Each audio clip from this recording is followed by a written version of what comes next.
So I hope we can interact also with each other. I think this is a great panel of organizers with a lot of experience, which is not very easy to find nowadays. Thanks to the organizers. The purpose of this meetup is also the reason why we are here is because it's something very new and it's revolutionizing a lot of things. So. And especially business models. So we try today to give you an idea of what are the characteristics of the blockchain that are important for business, and also why or how we are bringing this to some business models, right? I was thinking before Veronica introduced the meetup that it's always difficult to start talking about something with an audience that you don't really know. We have an idea, but we don't really know how far, how deep each of you has learned about cryptocurrency or about the blockchain technology itself. So in order to be conservative, maybe today we will introduce some concepts and we will make some clarifications about terms. That for some people here will be obvious, but for other people will not be so obvious. And I think that in order to set a ground to discuss practical applications of blockchain and to discuss, as Veronica introduced, how blockchain can be a valuable tool for business, it's good before everything to clear the basics. And maybe the first basic, as we see here, is that everyone here has heard about cryptocurrency, everyone here has heard about blockchain. But it's not that clear for everyone. How do they link together? What's the connection between one thing and the other? And what's exactly the concept we need to have clear? When we say cryptocurrency, what's a cryptocurrency? Now, the most simple definition that we have, or one of the most simple, is this one. It says, cryptocurrency is a tradable digital asset. Now, cryptocurrency is a virtual currency or a digital currency, but there's many kinds of digital currencies. If you play a game on your phone, you're going to earn some coins, or maybe you can buy them. And with these coins, you can do stuff inside of the game. They will give you the right to advance to another level or to get some bonus or whatever. And these coins have something in common with cryptocurrency, which is that they don't have a physical counterpart. Okay, so they're virtual coins. But cryptocurrency has two very distinct attributes that make it different, and that's also what makes it especially interesting. Number one would be that cryptocurrency uses a thing called cryptography in order to secure and to validate everything that happens inside of the network. Now, cryptography, in principle, I wanted to talk a bit about cryptography, but Veronica, I think, with common sense, said that's a bit too much for the first thing. Let's keep it here.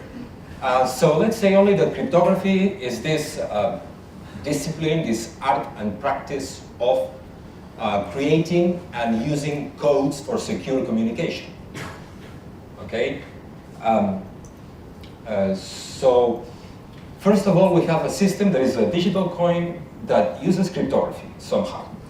And what's the second important part? The second important part is that cryptocurrency works in a decentralized context, and it resolves things in a decentralized way. Now this is that penally quite simple in principle. Everyone has more or less an idea of what a decentralized structure can be, or how it works, more or less. This is really groundbreaking, and this is what basically brings cryptocurrency to a whole different level. But the important thing is that this decentralized nature of cryptocurrencies happened basically thanks to one reason, which is the use of blockchain technology. Blockchain technology was introduced in 2009 well, there was either one individual or a group of individuals, we don't know, called Satoshi Nakamoto, that released this thing called Bitcoin. And Bitcoin is the first case of a proper cryptocurrency that actually uses a blockchain. And the thing is, blockchain, which we'll describe a little bit better now, we can define essentially as an immutable digital ledger. Blockchain is the technology, the foundation upon which cryptocurrency works. But in the last years, we've seen that at first we had cryptocurrency and blockchain like two things that went completely together. You couldn't imagine one thing without the other. But we found out that blockchain itself can have a scope that is much wider than cryptocurrency. So it's like cryptocurrency has been one very important, one very spectacular, if you want, use case for a technology that right now happens to be much more flexible and much more interesting than cryptocurrency itself can be. I don't have the, sorry, yes. Now, let's try to define a little bit what are the main attributes of a blockchain. We said that it was an immutable digital ledger. Okay, so starting with a digital ledger, everyone knows what a ledger is. A digital ledger could be a spreadsheet, right? I could have this, just have a series of sheets with a collection of entries. These entries are related to one another. In every page we have, for instance, the balance that comes from the previous page, and starting with that balance we keep adding transactions that add or subtract value. So far a digital ledger is something that you all already know, you have used many times. But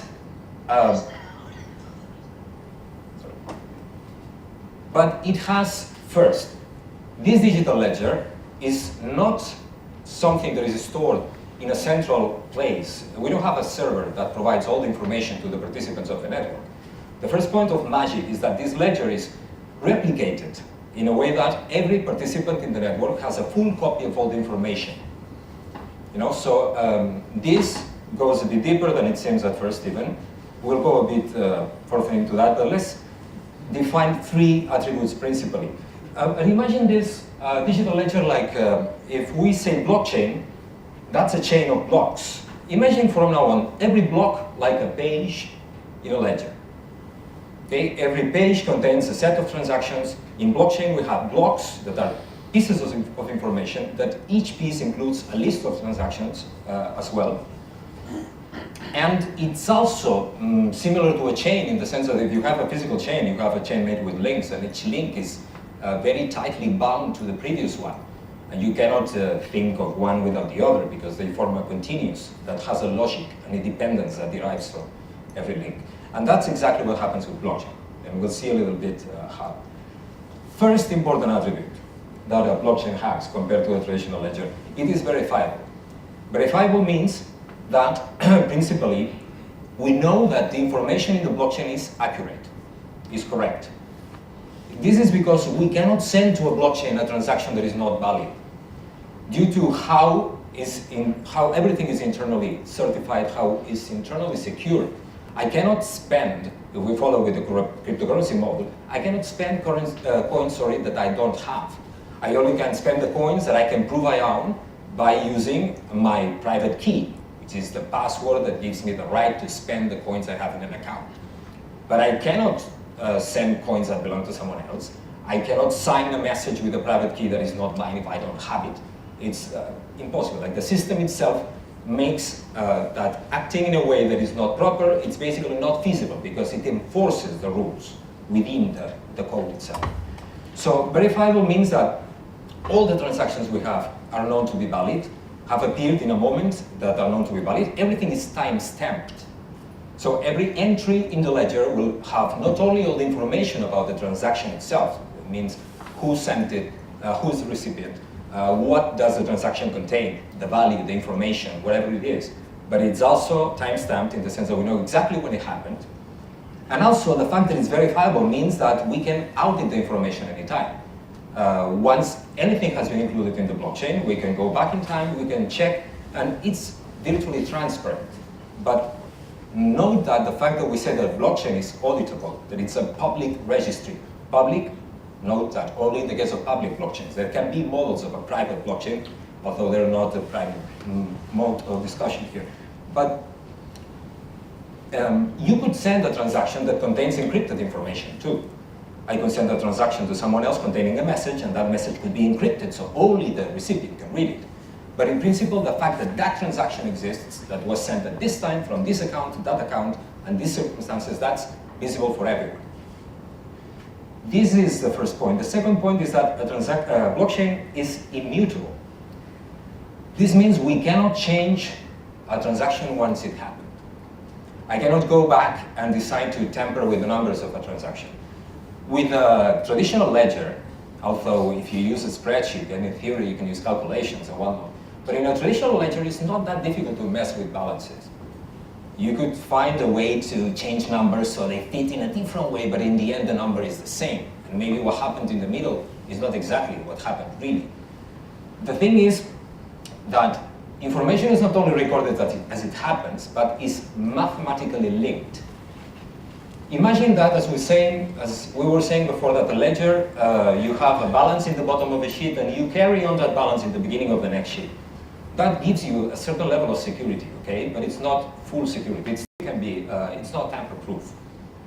In the case of a blockchain, using cryptography, what happens is that every page, every block, receives a calculation, and this calculation accounts for every single piece of information in the block. Every number inside will be accounted and will be run through a function, what we call in cryptography a hash function. And this hash function results in a very complex number normally that is added in the header in the beginning of the next block. What this means is that if at any point I go 2 blocks before and I change something inside of the block, and I try to reintroduce, to sneak that block inside of the blockchain to see if it works, it won't work for the simple reason that only one number, just 1 comma, 1 0 point that is changed will result in a completely different checksum and a completely different sum, mathematically speaking, of the contents of the block. And then the network will see that that doesn't fit and it won't accept that block. And also the fact that we're using cryptography, that we're using math to connect everything, means that effectively a blockchain cannot be altered. It's immutable. The last point is the decentralized nature of blockchain. As we said, every participant in a blockchain keeps a full copy of everything that happened, of all the transactions. My copy of the blockchain, your copy of the blockchain are all exactly the same. In principle, they are the same. Now, this happens because every participant in the network does not depend on checking against someone that will say, yes, this is correct. But every participant takes the time to calculate and to verify every single step by itself. If I'm running, say for Bitcoin, which everyone knows, I'm running a Bitcoin node, my Bitcoin node is not only a more or less passive piece of software that sends and receives transactions, but it also fishes every transaction that happens in the network. Is going to get it, is going to include it in a list of pending transactions, and is going to verify that it's correct. And every new block that appears in the network is also going to be verified. So if I'm running my Bitcoin software, I don't care about what you or someone else is doing. My software runs by these rules that make sure that my result and your result, following the same logic, is going to be the same. Now, this decentralization has different advantages. One that is known, is important, is that the fact that the information is replicated everywhere makes the network extremely resistant. You cannot alter the global outcome of the global state of the blockchain by altering a few nodes. You would need to overtake the whole network in order to change something, which makes it extremely complicated.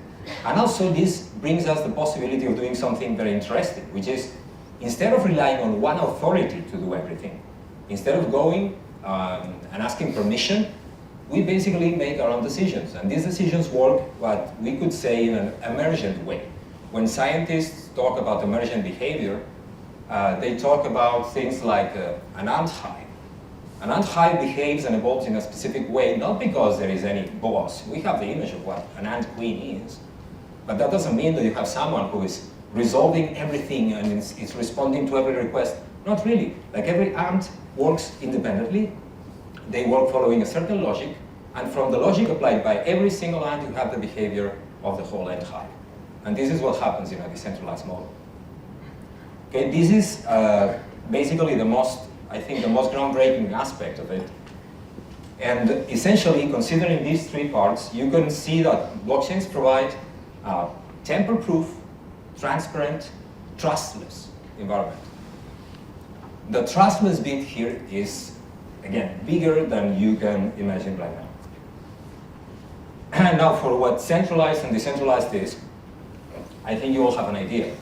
But in the internet, sometimes when you look about what's centralized, what's decentralized, what's distributed, which is another term that often happens and we're not going to touch here, but sometimes information is contradictory.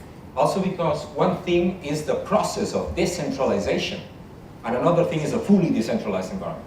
Sometimes they say, hey, decentralizing means taking power from the center and generating maybe sub-centers. I could have, instead of just one authority, I could have 6 or 7 or 12 or whatever the number. And then you have all the myriad of small agents that just check against one sub-node. This is not pure decentralization. Pure decentralization is a structure like this lattice where everyone has the same weight. There is no one that has any particular rights to do anything. What they can do is more capability to calculate, to process, more volume, but basically the rights and the logic that everyone is running are strictly the same. You know peer-to-peer software. Another way to talk about decentralization is saying that blockchain works in a peer-to-peer environment. Peer-to-peer software like, I don't know, BitTorrent or Emule for whoever has used sharing file networks. It has many advantages. You cannot really kill the network easily. You could split it by half. You could eliminate half of the nodes that are working inside of the network, and the network will keep going. It will lose some resources, it might lose some speed, but it will keep working anyways. This is similar to what happens here. The difference between the classic peer-to-peer networks, you know, and the peer-to-peer network in a blockchain is that besides the fact of the information being distributed and every agent being independent, is that also there is one thing called governance. Governance is the political aspect of a network, okay? Blockchains are not only decentralized in infrastructure. It's not just an architecture that is decentralized and everything is distributed like this, but they are also capable of reaching solutions, of reaching decisions, common global decisions, without relying on that central entity, on that central referee or leader that would say how things work.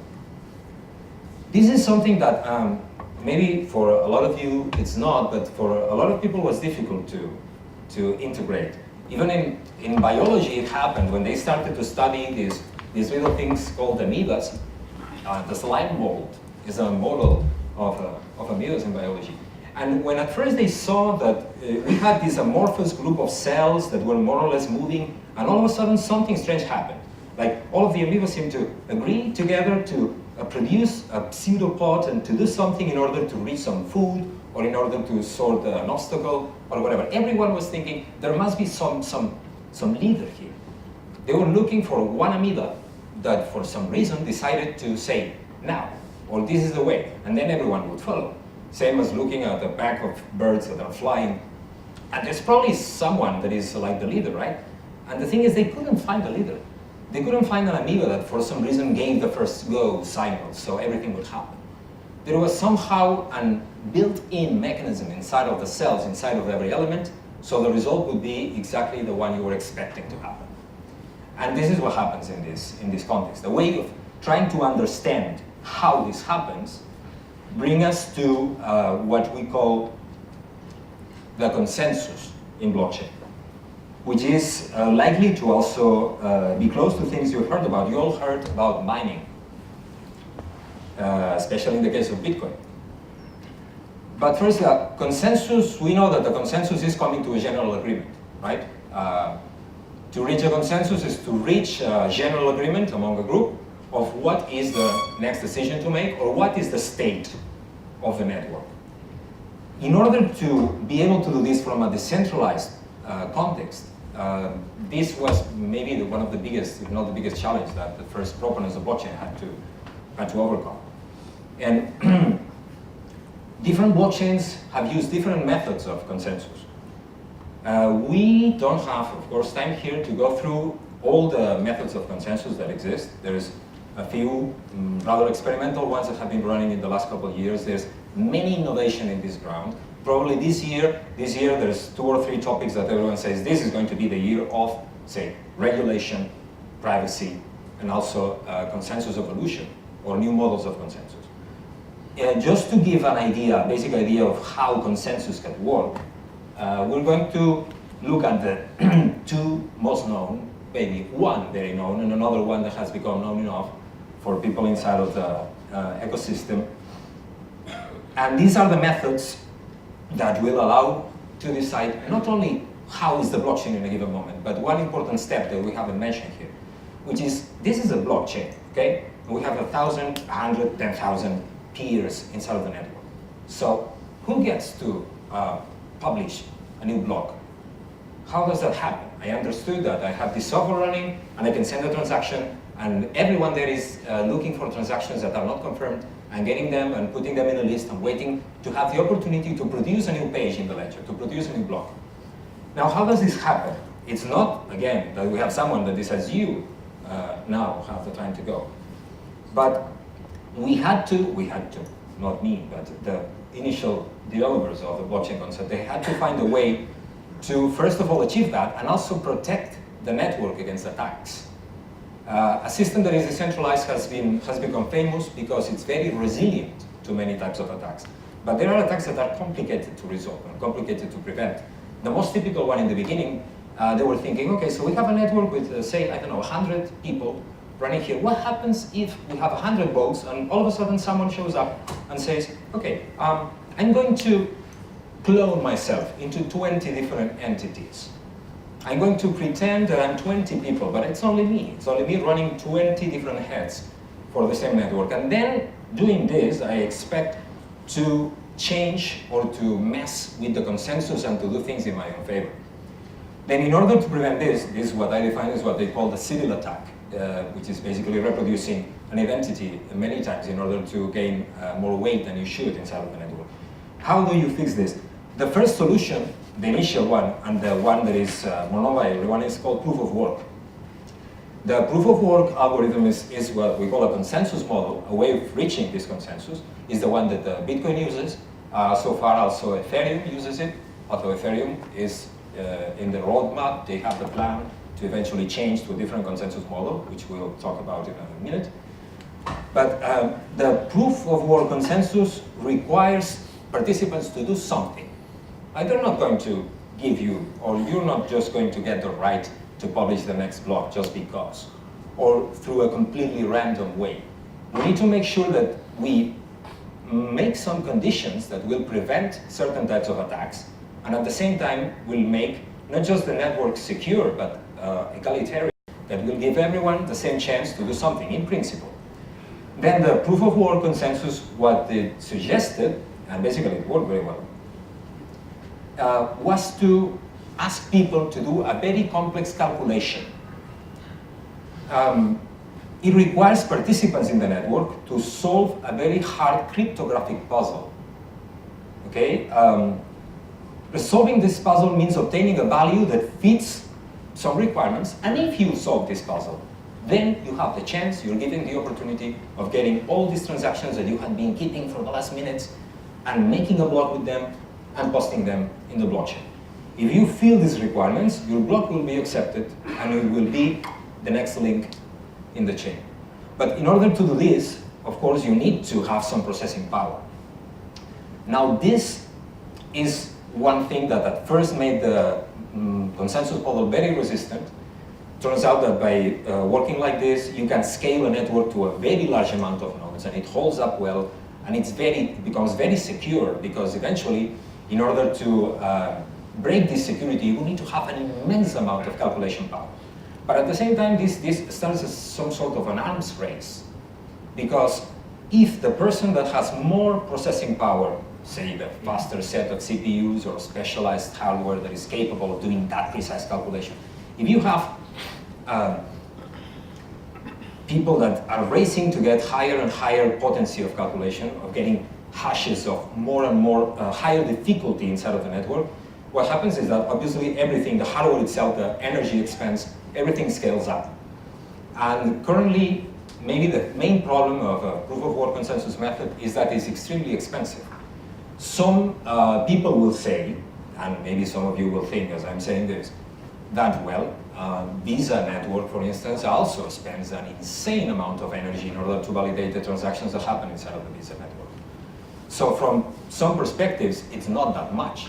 But some calculations said that, well, the energy used by the Bitcoin network currently was almost equivalent at the output of Ireland. I don't have numbers right now, but it's true that when you see these farms, these mining farms, and now, by the way, I didn't say this, but mining is the process, is the term that people has used to define this process of calculating very large and complex amounts in order to be the first one to find the block. And by doing so, you don't only gain the opportunity of adding the new block to the network, but also you're receiving an incentive. Because adding a new block to the network gives you something in exchange to reward you for the calculation and the effort you're making. But the problem now is that you see these mining rigs and these mining farms in many places. We have incredible pictures in China and in other places where you have big basements full of specialized hardware running and burning gigawatts of energy in order to achieve that success. Of course, the success is valuable because with the valuation of Bitcoin, I'm getting right now is 12.5 Bitcoins is the amount you get for generating the new block. That's that's easy to be excited about. It's easy to enter a race for. But it's not sustainable for some models. It has worked very well to make a large network secure, to make it very difficult to attack. But if you're thinking about some applications and some types of speed and some energy environments, is not that efficient. In any case, we have, I think the first one was Peercoin. I worked in the community that released the first 100% proof of stake currency that was called NXT. And in order to precisely solve this problem, so we have a good model, but it's very expensive. What alternatives can we have? Can we find? The first one that was proposed was called proof of stake. Same as proof of work says here, the probability of generating a block depends on the capacity of calculation of a difficult algorithm. The more capable you are to solving that algorithm, the higher the chance that you will be able to produce a new block and to get some compensation in the network. Proof of stake basically moves that weight from the calculation potency to the stake, which is also what we call the amount of coins or the amount of tokens you have inside of a network. So it's quite more simple to understand in principle. The more coins, the more tokens you have inside of the platform, the easiest it is, or the more probable it is for you to be able to generate the next block. Now this has a very important advantage, but it also has some dangers. Let's see, comparing the model, what we have in proof of work is, again, this, I'm aware that when I was checking this morning, I thought this is a bit aggressive with proof of work, but I think it has a point. We should say first that proof of work has proven to be extremely secure for large scales. But at the same time, as we said, it's very expensive. Then it usually gives a low transaction rate. It's very difficult in a proof of work-based system to really produce a lot of transactions per second or per minute. It doesn't scale up in that sense very well. And it also, the network tends to be a bit sluggish. It's not as fast as it could be, which means that for some type of applications, that might be not the best choice, or that might place some limitations. Also, the transactions can become expensive. This has happened recently. If any one of you here has followed the evolution of Bitcoin over the last year, we got to some point where there was a bottleneck in the transactions throughput, and there was very high expensive fees, to a point that it didn't make any sense for me to try to send, say, $10 worth of Bitcoin to someone, because I was going to spend as much, if not more, in the transaction cost itself than in what I'm sending. Okay, so this, again, there's been different solutions, different propositions, how to improve this, how to, but proof of stake, and this is a very nice picture. I think not the first one, because we took pictures like this back in 2014 with systems using proof of stake. This is a picture that uses a Raspberry Pi. It's a small computer with a little solar panel that could be used to, as we said in NXT, could be used to forge. Forge was the analog name for mining that we use there. But a lot of people, when thinking about proof of stake, think about staking as an equivalent to mining. Now, the advantage of proof of stake systems is that they are sustainable. And this nowadays seems important. They are very cost effective. Some could call them ecologic, if you want, compared to the others. They certainly are. they have one delicate thing, which is the implementation is difficult. Originally, the first concept of proof of stake, and we won't get there yet today, the first implementation had some potential attack vectors, some potential security risks that needed to be very carefully considered in order to try to put this consensus method inside of the platform, inside of the blockchain system. But I think lately, in the last couple of years, proof of stake is coming of age. It's starting to reach a point where most of these problems have been either sorted out or they have very reasonable proposals on the table. Ethereum itself is working in their own proof of stake mechanism. A new network recently new called Cardano, which is also similar to Ethereum in some ways, but they have developed a proof of stake algorithm that has a lot of interesting improvements. So this year, and let's leave it here, we'll see probably big steps in this sense, and we'll see new propositions. Now, what's a token? A token, the word itself is very simple. It has a lot of definitions. Let's focus on what the blockchain token is, or what the digital token is. Definition is very simple. A digital representation of, says here, a fact, quality, or any kind of value. But basically, the distinction, the important one, is between the traditional token, which can be, for instance, a casino chip. This is a very good analogy to understand what a token is in the physical context. You go to a casino with some money in your pocket, you buy whatever amount you want, they give you chips, you enter the casino, you play, you win or you lose, and then when you leave, with the chips you have back, you go back to the cashier, and they give you the corresponding amount of cash. So these are tokens. They represent something, they have a value, you use them, or they give you a right to do something. In this case, to play to the roulette. Other example can be events, festivals, concerts, where you basically, in order to simplify the flow of money inside, instead of charging with money, you can buy tokens before, and each token is a drink or access to an event or whatever. And this is a nice array of a lot of symbols, by comparison, of cryptocurrency tokens. If you have taken some time to check, you will see that you maybe know, I don't know, at least 3 or 4. Some people might know 15, 20, but there's hundreds of it. And one important distinction, and this is the one we'd like to make here, to see what we're talking about in each case, is that in spite of tokens being, I don't know, many different things, representing many different things, we have basically 2 categories of tokens inside of the cryptocurrency world, inside of the blockchain world. One is what we call a native token, which says here it's used to pay the transaction fees in their own blockchain. An example of a native token is Bitcoin, or Ether in Ethereum, or basically any of the tokens that where you're running a platform, you need to have a little bit of it, because otherwise you cannot do anything.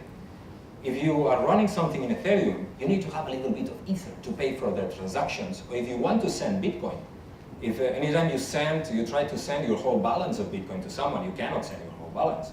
You need to keep, or maybe the software you're using, the wallet you're using will calculate exactly the amount you need in order to do that transaction. But you need to spend a little bit as a transaction fee, which is basically the fee you're giving to whoever is generating the new block as your personal incentive. This is from me, if you add my transaction to the next block. Okay, so the native tokens, or the cryptocurrencies properly said, are the ones that have their own blockchain, and they work as fuel, as energy inside of the blockchain. They are the currency that the miners or the generators of new blocks receive in order to be incentivized to continue, and they're also used as a value. Bitcoin is both sent as money, and is also used as energy inside of the Bitcoin blockchain. The same happens with Ethereum and many others. And the other group, which is much more varied, much more heterogeneous, we could call them utility tokens. Other people would call them asset tokens. But basically, they can be anything that represents either the right to do something, the value that can be, I don't know, stock in a company, or something that you can use in order to acquire a service. You can spend tokens that give you right. I don't know, if you invested in a platform that basically is offering forecast markets for financial services, you could maybe use those tokens in order to get a forecast about a specific item that you're interested in. They can work in anything. The most important difference is that they don't have their own blockchain. That usually they are tokens that are running on top of an existing blockchain. The most known case is the case of Ethereum. Ethereum has been the host of most of the ICOs that you might have seen in the last year. And all of these tokens that have been sold inside of the Ethereum platform exist in the Ethereum platform. There's platforms, several of them, that not just run their native token, but have the possibility of generating secondary tokens inside of it with many purposes. Okay, so this is important also because when we talk about blockchain as a service, when we start to think about what type of things can we do in a blockchain, we also have to keep in mind that we can have tokens that do not necessarily need to be spent for transactions. We can have our own casino chips that do our own things, separated or not from the native currency where the token is running in.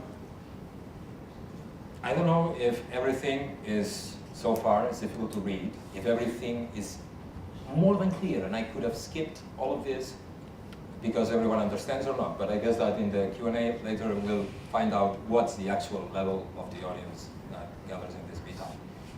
But before we can actually start to talk about the concept of blockchain as a service and how this paradigm of blockchain fits into business, there is one last term that I wanted to explain, because you probably have heard about it, and it's very important in order to understand how can you interact with the blockchain, which is the concept of smart contract.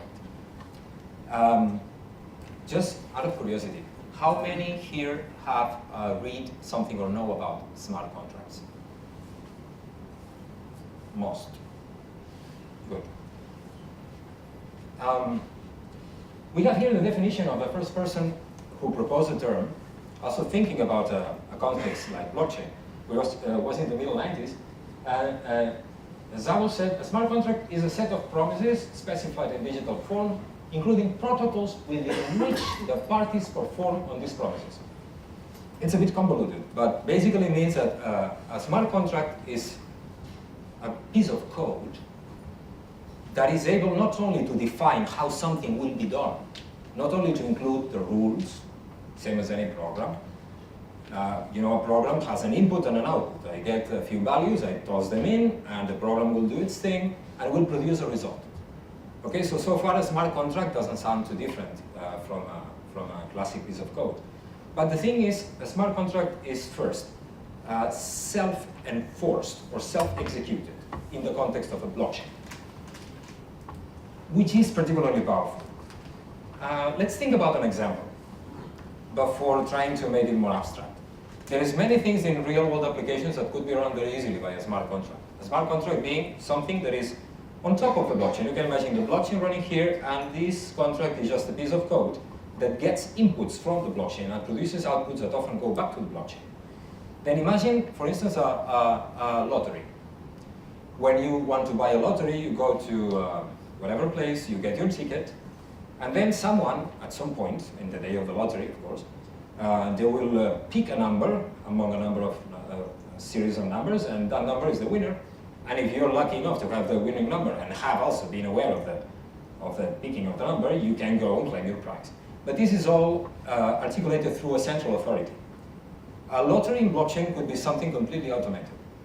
You could have an account that runs this contract that says everyone from this day to this day is able to send an amount of money, an amount of tokens of any kind that the contract accepts, in order to have one ticket in the raffle or several tickets. And the day that the raffle is supposed to be sorted out, then we do a calculation, we choose a random number, and the winner immediately, self-enforcedly by the contract, will receive the prize to its account.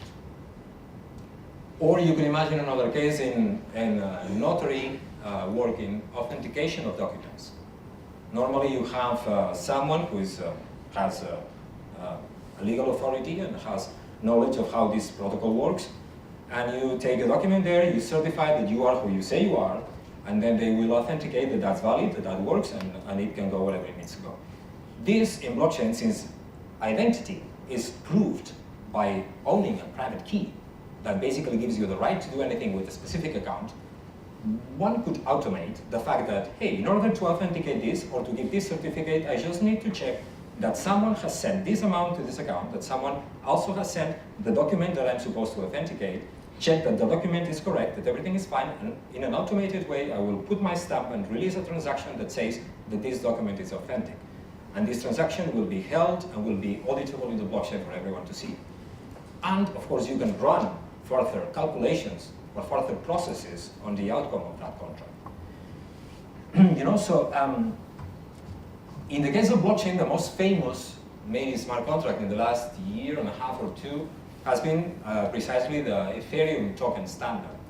Most of the ICOs that have happened in the Ethereum platform, talking about Ethereum because it's what most people know here, they follow the standard that is called ERC20, which is basically, well, a standard. It defines how tokens will behave, which properties they have, how they interact with some other rules and protocols in the blockchain. Then smart contracts can be something very complicated or can be something very simple.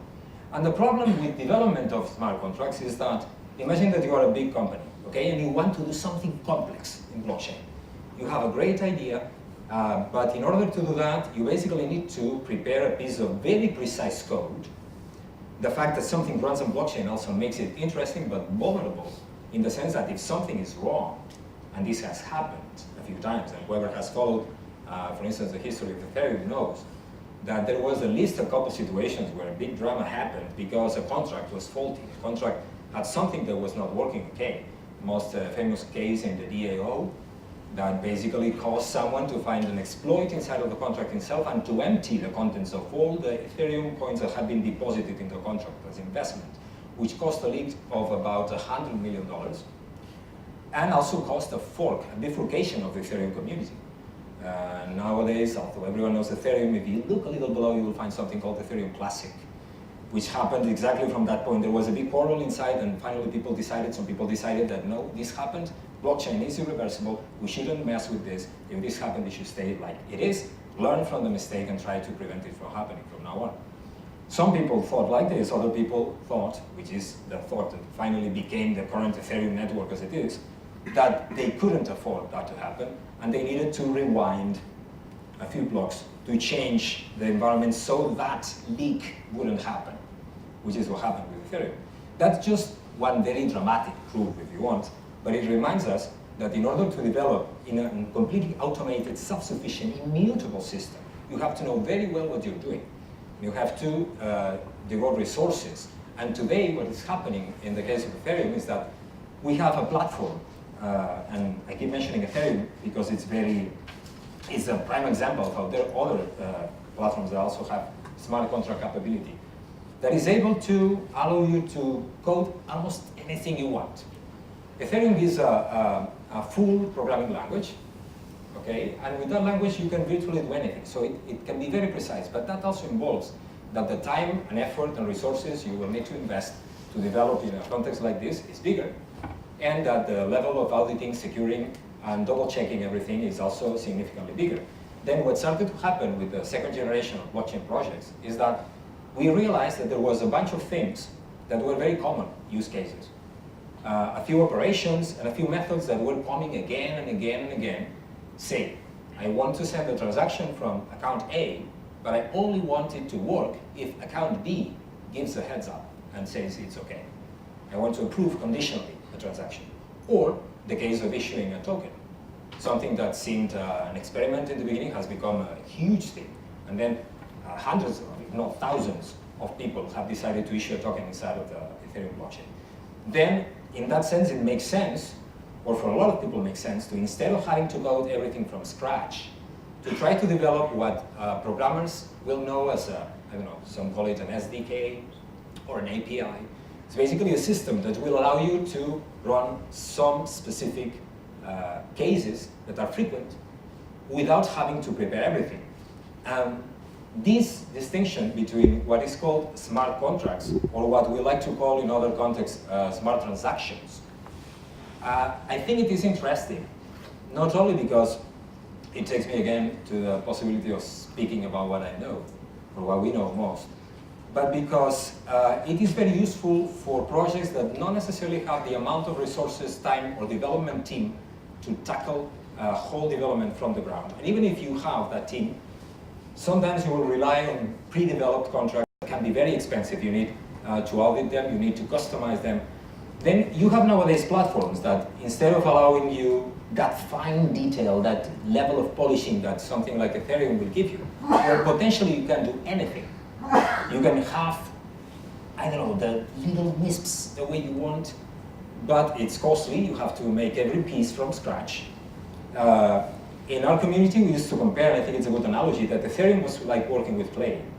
Which, if you're good, if you have time, you have the right resources, you can do virtually anything. But at the same time, you have to be very careful with what you do, and it needs a bit more, it's less cost effective. And working with platforms like NXT or Ardor or NEM, there's several platforms that also already include what could be called templates for coding. Instead of asking you to every time develop again the code that needs to work so this transaction is conditioned, we have already a preset of things that work, that have been tested independently, that can work to issue a vote, or to place an item for sale in a digital marketplace, or to publish a new token, or to send dividends to token holders if you're running a company and that's a representative of stock. And this difference between what we call smart contracts, or what was given to call smart transactions, I think it's very positive because it gives accessibility, and it makes affordable and accessible development that in other ways could be very complicated. That there is thousands of use cases, thousands of situations where coins that are not Bitcoin can find a niche perfectly fine, where platforms that would not work for what Bitcoin does can work perfectly well. And for the same reason, we have also seen that there is room for development from the ground, for complex, thick, detailed development, and also a big need for people who want to use relatively simple applications for accounting, for voting, for securing of information. I don't know, Vero will go better into that than me. But this modular type of development, similar to, yes, Lego pieces that are known to work, are very solid, they don't break easily. We have been using them for a very long time. And then you can put together 3 or 4 things very quickly. Of course, you don't have the level of detail that you will have if you're working from a completely amorphous matter that can give you anything you want. But they are extremely practical. So this type of development, both types of development, can make common development cases secure and accessible. And I think that's the key for people who will now start to think in blockchain. For business development, we will realize that it's much more accessible than you think it is.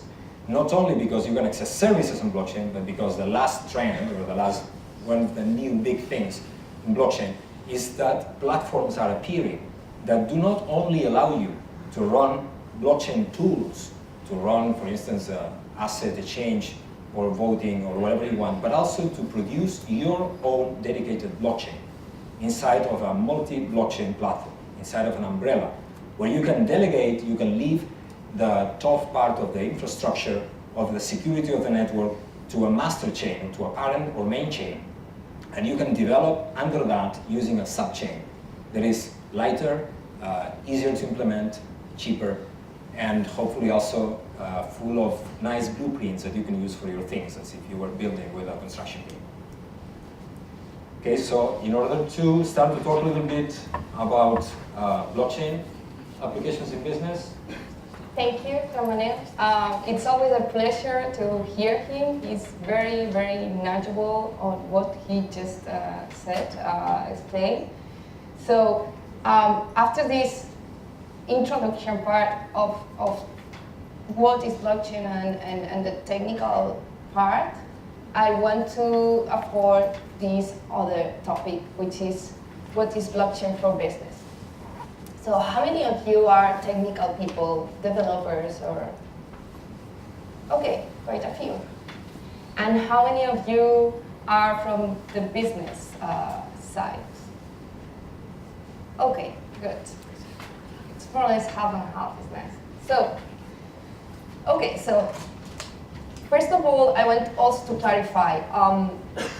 The technical part is very easy. Well, there's some definitions or tangible things, right? So when we talk about blockchain for business, it's another world. So I don't pretend to set here a basement or fundamentals of what is blockchain for business because it's something very innovative.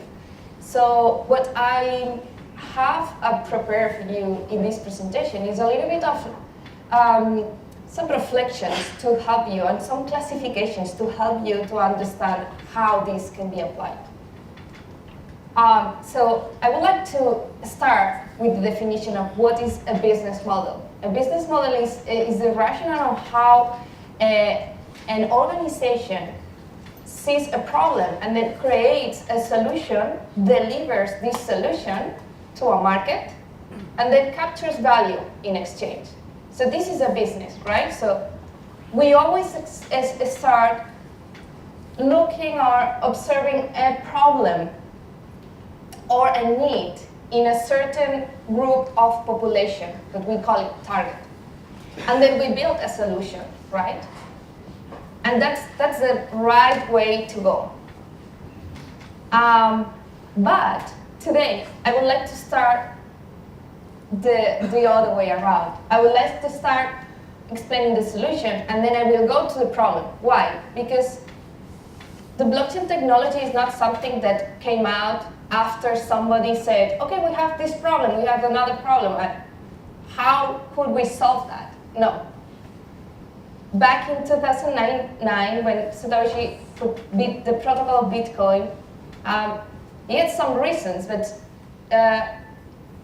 it was not meant to solve any market problem at that time.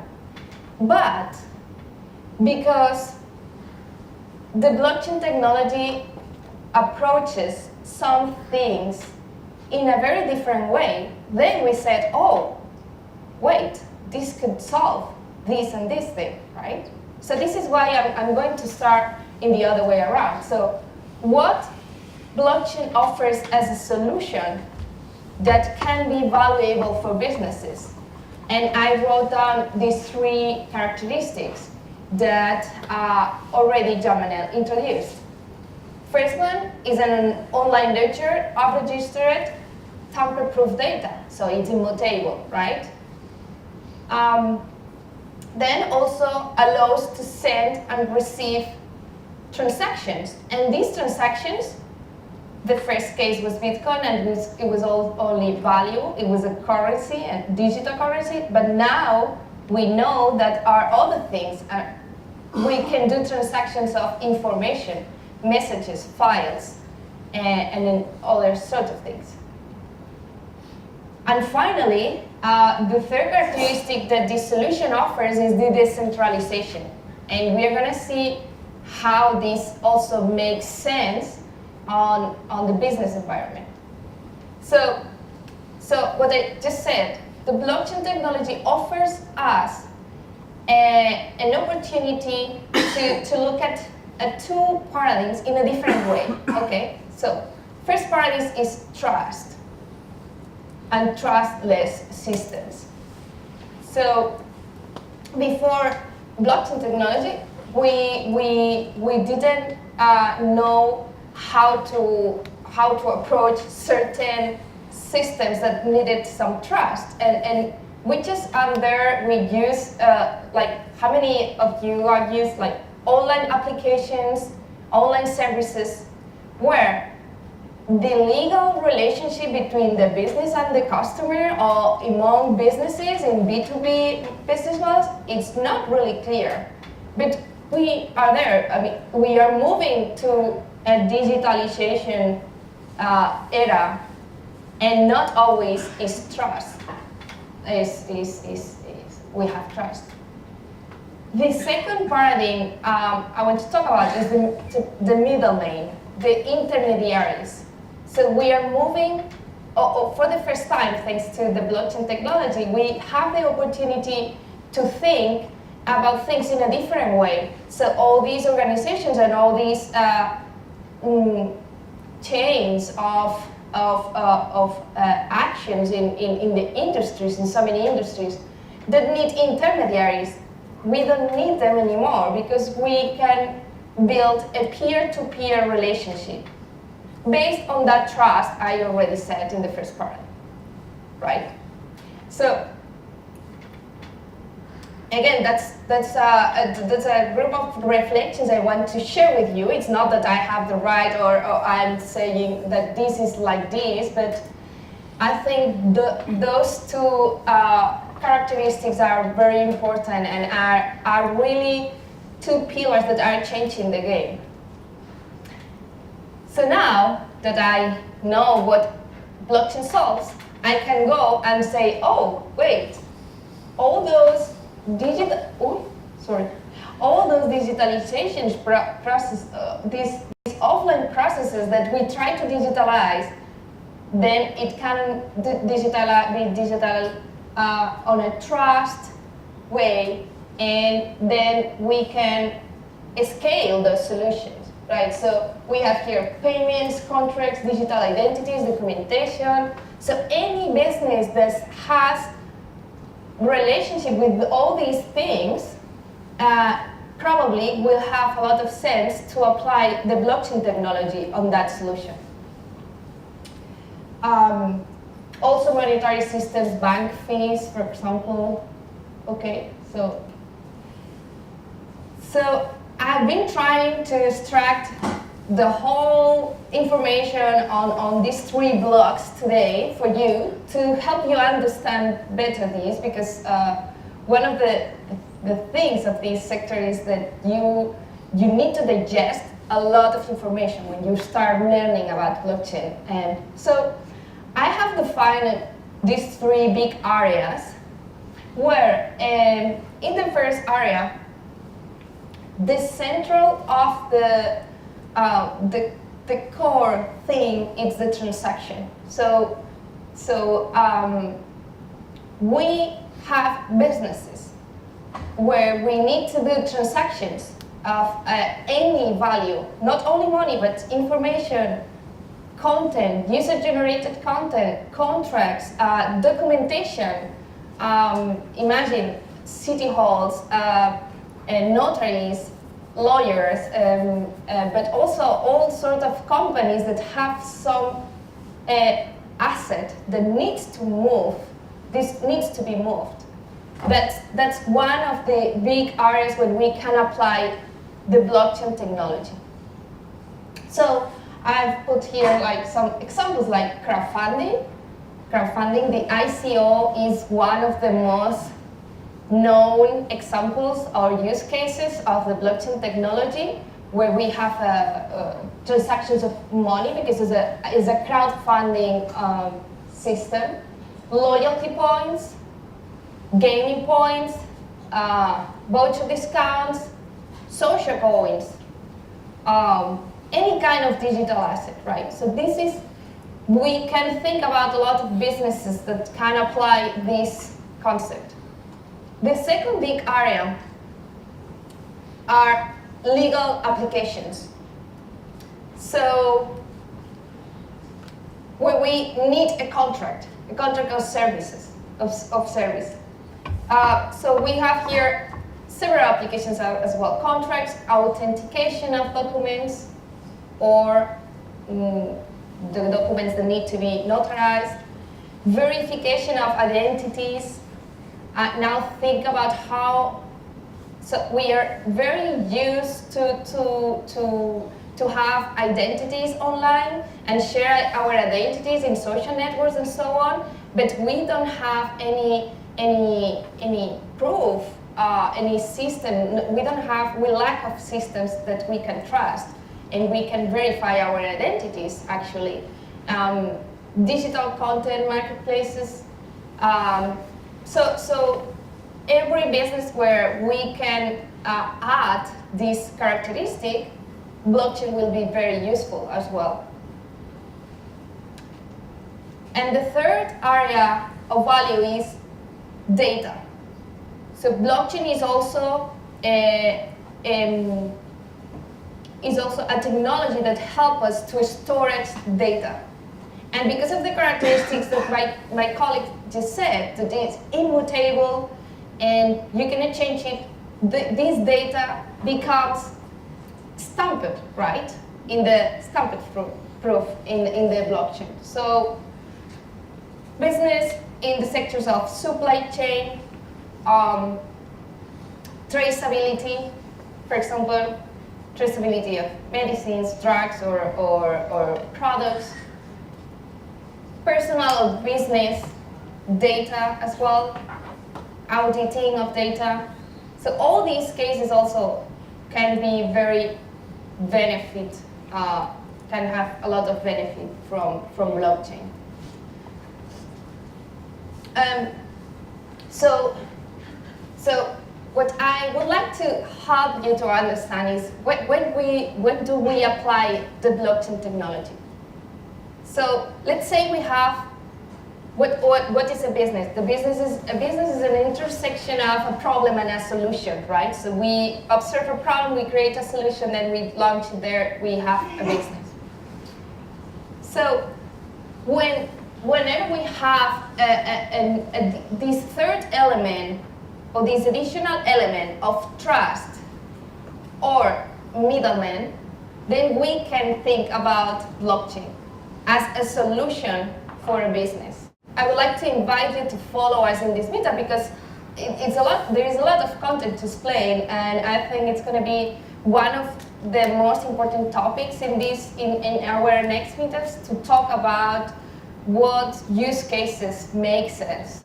For finishing the session, I would like to introduce the concept of blockchain as a service. Blockchain as a service is a blockchain, a model that allows companies to use the blockchain technology without having to build the infrastructure of all the nodes, and saving this cost and externalizing some part of the activity. And Ardor is the first blockchain as a service that is functioning now. So why is that? It's because, and I especially want to make emphasis on this concept, on this parent chain and child chain concept. So what is a parent chain? Is Ardor is an ecosystem where we can find two types of blockchains. It's not just a blockchain, it's a platform, right? So you have the parent chain that is working for the security of the network. It's doing the proof of stake consensus that Manel just explained, and it's ensuring the security of the transactions. It's validating the transactions. And then you have the child chains where you have the smart contracts and all the functionalities that you can do in your company, so that you don't have, if you build a child chain, you don't have to care about the infrastructure of the nodes. And these are some of the blockchain as a service model is something that is really promising because it's allowing companies to lower the entry barriers of the sector. So I want to finish with this slide to say how many challenges we are facing right now when we look at these business applications. And one of the barriers is the knowledge, understanding the technology, and also the lack of use cases, because we are now doing the first use cases, first applications. Another challenge of this sector is right now the lack of professionals, because this sector started with technical people, with developers, a lot of engineers, but we lack a lot of professionals of other topics, other areas like legal, like marketing, like content. Another big challenge is the financial regulatory aspect of the cryptocurrencies, which is also, it's not directly related to the application of the blockchain technology for business, but it's something is also there, and I'm sure you are aware of that because it's been, lately we have found a lot of news about that. And lastly, Also, there is a challenge of governance, the way an organization organizes itself, and company culture as well when we look for blockchain applications, right? So, yeah. So these were the 3-4 pieces I wanted to share with you. And now I think we can do like 15 minutes or so of questions and discussions. And Joan, Manel, you come here with me, please.